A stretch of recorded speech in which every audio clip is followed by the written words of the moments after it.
Hi guys, मैं हूं Kritika. So finally क्या वाकई में वनराज काव्या को डाइवोर्स दे देगा? यानी कि इतना सारा जो ड्रामा हो चुका है उसके बाद वनराज ने फैसला कर लिया है कि उसे अब यहाँ काव्या को तलाक देना है। सारे तलाक के कागजात उसके सामने लाकर खड़ा कर देता है और यहाँ पर काव्या सकपका कर रह जाती है। यानी कि क्या वाकई में वनराज का ये प्लान है कि वो काव्या को हमेशा के लिए डाइवोर्स दे देगा और काव्या हमेशा के लिए टाटा बाय बाय कहकर घर से निकल जाएगी?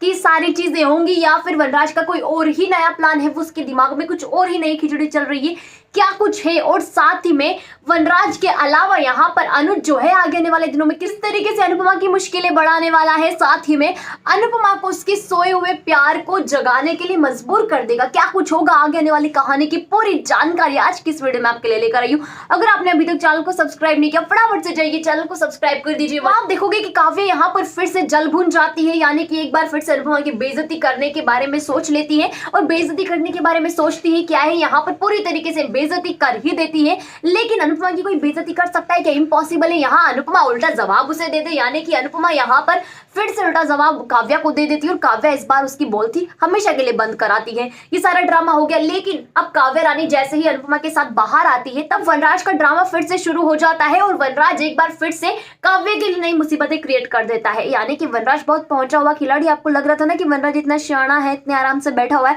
ऐसा वनराज बिल्कुल भी नहीं। यहाँ उसने एक नया ही गेम प्लान करके रखा है। भाई सब क्या करते हैं, काव्या के पास जाते हैं, काव्या से कहते हैं कि काव्या रानी साइन कर दो, डाइवोर्स पेपर है। पहले तो मुस्कुराते हुए जाते हैं, काव्या को लगता है कि अरे वाह सरप्राइज मिलने वाला है आज तो। लेकिन उसके सरप्राइज की यहाँ धज्जियां उड़ा देता है वनराज। जैसे वो पेपर को खोलती है तब उसे वहां पर नजर आता है कि ये तो किसी और चीज के कागजात नहीं बल्कि तलाक के कागजात है। काव्या से यहाँ पर वनराज साफ साफ कह देता है कि तलाक के कागजात पर साइन कर दो काव्या रानी। माँ और बाबूजी की यहाँ पर 50वीं शादी की सालगिरह हो चुकी है और हमारी भी शादी को हम यहीं पर तोड़ लेते। भाई सब सारी चीजें जब काव्या के सामने आती तो सिर्फ काव्या का ही मुंह यहाँ पर खुला का खुला नहीं रहता, बल्कि सारे घर वाले यहाँ पर चौंक जाते हैं कि ये वनराज क्या कर रहा है। भाई साहब वनराज के पागल हो गए क्या?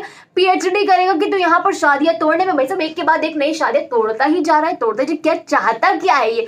लेकिन वनराज यहाँ पर फिर लगे हाथ तो थोड़ी ही देर बाद में अपना प्लान चेंज कर देता है और कहता है काव्या को कि देखो काव्या, तुम्हारे पास दो ऑप्शन है, या तो इन तलाक के कागजात पर साइन कर दो या फिर घर को मेरे नाम कर दो। अगर तुमने यहाँ पर तलाक के कागजात पर साइन किए, मेरी बीवी तुम नहीं रही और तुम्हें वहां से जाना है तो चले जाओ। मेरी बीवी तुम नहीं हो, चाहे तुम अपना घर अपने पास रख सकती हो, लेकिन अगर तुम्हें मेरी बीवी बनकर रहना है तो भाई साहब घर को मेरे नाम पर करना होगा और तलाक के कागजात तब मैं तुमसे साइन करने को नहीं कहूंगा। यानी कि चल दी ना वनराज ने अपनी वाली चाल। जी हाँ, यहाँ पर वनराज तो पहुंचा हुआ खिलाड़ी निकला। अब वनराज से यहाँ काव्या मोहब्बत करती है, अकेले घर को क्या चाटेगी क्या? बिल्कुल नहीं। यहाँ पर उसको घर नहीं चाहिए बल्कि वनराज चाहिए, और वनराज चाहिए तो यहाँ पर वो किसको चुनेगी? आप भी समझते हैं, मैं भी समझती हूँ, वनराज भी जानता है, इसलिए तो उसने यहाँ पर ये नया खेल प्लान किया है। अभी सारी चीजें तो वनराज के बारे में हो गई। यानी कि भाई साहब कितना अच्छा दिमाग लगाया है काव्या से घर हथियाने का। एक के बाद एक यहाँ पर नए ड्रामे वनराज में खेल दिए हैं। लेकिन अब बात करते हैं कि अनुज कौन सा नया ड्रामा क्रिएट करने वाला है। यानी कि मैरिज एनिवर्सरी के टाइम पर जो अनुज के पास मैसेज आया था, जो फोन में वो देख रहा था जेके के साथ, दोनों को यहाँ पर आगे आने वाले अंदेशा है, आगे आने वाले जो वक्त है उसका अंदेशा हो चुका है।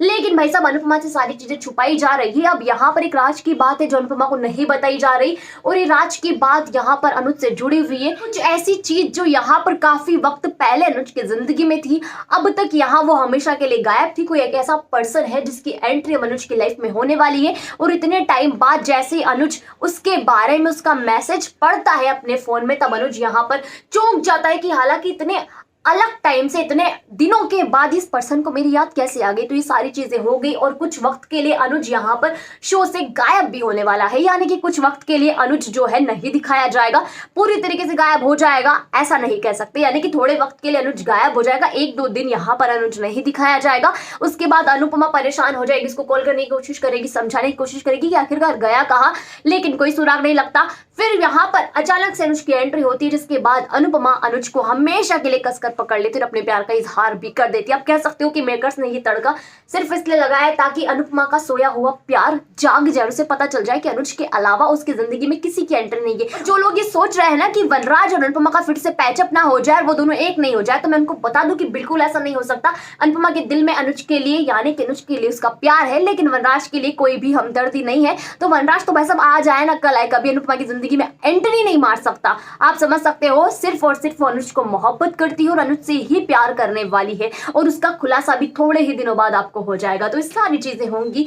अब मुझे लगता है कि मैंने आपके सारे क्वेश्चंस के जवाब दे दिए, आपको सारे क्वेश्चंस के बारे में पता चल चुका है। तो ये सारी चीजें होंगी। अब आपकी जिम्मेदारी बनती है वीडियो को लाइक करने की, शेयर करने की, साथ ही में कमेंट करके मुझे ये बताने की कि आज की वीडियो आपको कैसी लगी। साथ ही में वनराज का इस तरीके का प्लान और अनुज का इस तरीके से गायब होना, साथ ही में अनुपमा और अनुज की जोड़ी क्या वाकई में देखना चाहते हो, इस चीज के बारे में मुझे कमेंट सेक्शन में कमेंट करके जरूर बताओ। जिन लोगों ने अभी तक चैनल को सब्सक्राइब नहीं किया, फटाफट से जाइए चैनल को सब्सक्राइब कर दीजिए। वहीं पास में नोटिफिकेशन के बेल आइकन का बटन है, उसे भी प्रेस कर दीजिएगा ताकि जब भी हमारी वीडियो सबसे पहले आप तक पहुंचे बिना किसी रुकावट के।